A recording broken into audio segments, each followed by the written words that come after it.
Sa social media lang daw nalaman ni Bamban Mayor Alice Guo na pugante pala ang ilan sa kanyang kasosyo sa negosyo.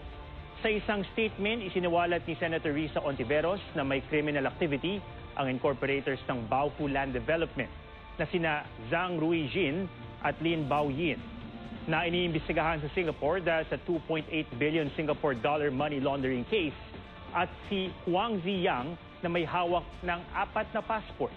Sabi ni Guo si Huang Ziyang lang ang nakausap niya sa kanila. Iniugnay si Guo sa ni-raid na Pogo Complex sa lupang pagmamayari ng alkalde. Kahapon po nakita ko po doon sa Facebook post niyo po na sila po ay money launderer po sa Singapore.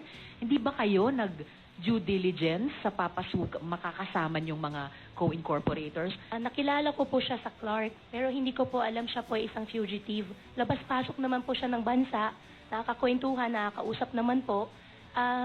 In fact po, yung naging record po niya pagbili po sa akin ng baboy, maayos naman din po.